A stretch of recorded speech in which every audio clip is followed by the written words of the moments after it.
You won't believe what happened when an atheist challenged God and received an answer that changed everything. That was the sentence that gave me chills. The first time I heard this story, and I need to tell it to you because if you have ever doubted, questioned, or felt completely alone, this is for you. There are stories that seem too unlikely to be true, yet too deep to be ignored. And this one began exactly like that, with a man who didn't believe in anything at all.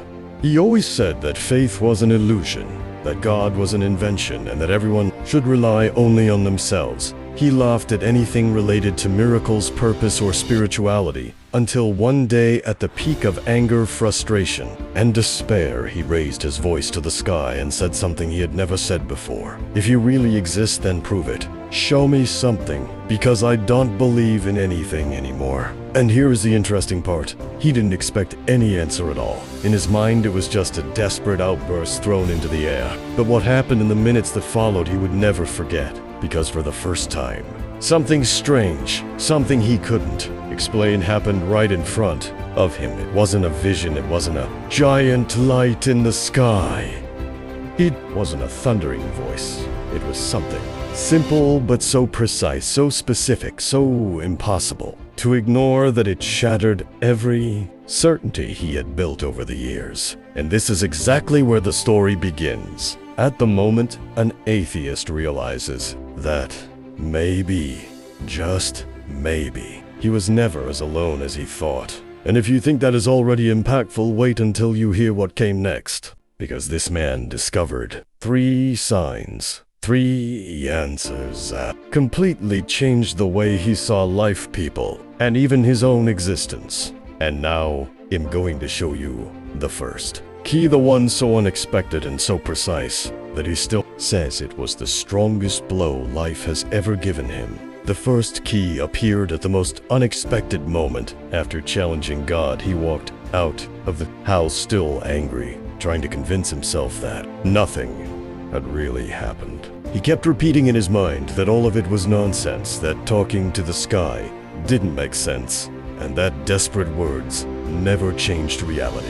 But it was right there, exactly there, that the first sign appeared. He was walking down the sidewalk when he noticed an old man standing alone by the street. A complete stranger, someone he had never seen before. The man looked at him with an expression he would later describe as impossible to explain. It wasn't judgment.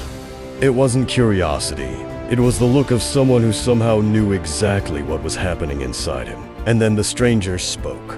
Just one sentence. But a sentence that hit him like a lightning bolt and made him stop dead in his tracks. Sometimes, God only speaks when we finally stop pretending we don't need him. He froze. His mind went blank. Nothing about that moment made sense. How could that man know what he had said minutes earlier? How could a stranger repeat the exact type of answer he had demanded from God? So specific, so direct, so impossible to ignore. That was the first key, the first crack in the wall he had spent years building around his heart. That sentence followed him for the rest of the day, and the more he tried to dismiss it, the louder it echoed inside him. It was as if the words had been carved into him. But what came next was even more surprising. When he returned home, something was waiting. A letter slipped under the door. No name, no stamp.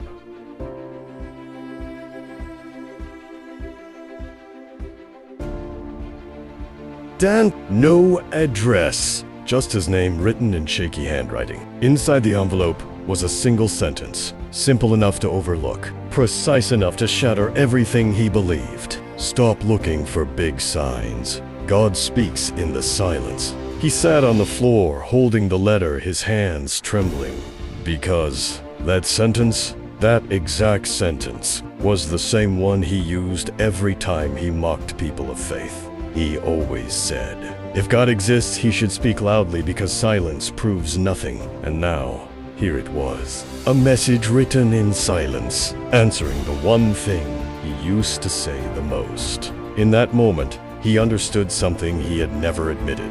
He wasn't an atheist because he lacked proof. He was an atheist because believing scared him. And for the first time in years, he felt something shifting inside him. For the rest of that evening, he couldn't stop thinking about the letter. He tried. explaining it logically. He tried blaming coincidence. He tried convincing himself that someone was playing a joke on him, but deep down he knew he felt something shifting, something cracking inside him. And that was when the third key arrived. Not through a person, not through a letter, not through anything he could touch, but through a moment so simple and so intimate that he would remember it for the rest of his life. He was sitting alone in his living room, lights off, silence everywhere, trying to calm the storm inside him, when he suddenly felt something he couldn't deny. A peace, a warmth, a presence, not outside, but inside. For years, he used to mock people who said they felt God. He always said feelings weren't proof of anything. But what he felt that night wasn't a feeling. It was more like a truth that didn't ask for permission, a truth that simply entered. It wasn't dramatic, it wasn't loud, it wasn't supernatural. It was something far more powerful. It was clarity. A clarity he had never experienced. A clarity that whispered one single message: you were never alone. He broke, not out of fear, not out of guilt, but out of release. It was as if someone had quietly pulled out the weight he had been carrying for years. He cried, something he hadn't done in a very long time. And in those tears, something inside him, he finally understood the third key. The one that no sign, no sentence, no miracle could have given him. The one that only silence could reveal. Faith isn't about seeing. Faith is about letting go of the need to control. Letting go of the fear of being disappointed. Letting go of the idea that believing makes you weak. He understood that all his life he tried to protect himself from hope, because hope meant vulnerability, and vulnerability meant pain. But now, for the first time, he wasn't afraid. He wasn't trying to fight anything. He wasn't trying to prove anything. He simply let himself believe. Not because someone convinced him, not because something extraordinary happened, but because his heart finally recognized the one thing his mind had tried to deny. He was never abandoned, not once. And as that truth settled inside him, he whispered the words he never imagined he would say. God, I hear you. The morning after that silent encounter, he woke up different, not completely changed. Not suddenly holy, but lighter, calmer. As if something inside him had finally stopped screaming. For the first time in years, the world didn't feel empty. Colors looked warmer, sound seemed softer, and even the silence felt alive.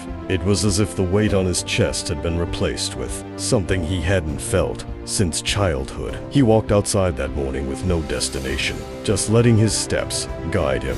And that was when the final moment happened. Not a sign this time, not a message, just a simple gesture that completed everything. As he crossed the street, he noticed a little girl sitting on a bench with her mother. The girl smiled at him, a small, pure, innocent smile. The kind of smile that children give without thinking. A smile that carries no agenda, no fear, no expectation. And without knowing why, he smiled back. That tiny moment, that simple exchange, was enough to break whatever doubt remained in him. Because at that moment, he understood. God didn't answer him with thunder. He didn't answer with miracles. He didn't answer with visions. He answered through people, through silence, through peace, through the small things. Things he spent a lifetime ignoring. He sat on the bench nearby and simply watched the world around him. Traffic birds. People talking. The wind touching the trees. Everything felt connected. Everything felt intentional. Everything felt like a message. A message he had been too angry, too wounded, and too proud to hear. He closed his eyes and whispered, "I'm here, God, not running anymore." It wasn't a dramatic prayer, it wasn't poetic or rehearsed. It was real, honest, vulnerable. And at that moment he realized something powerful.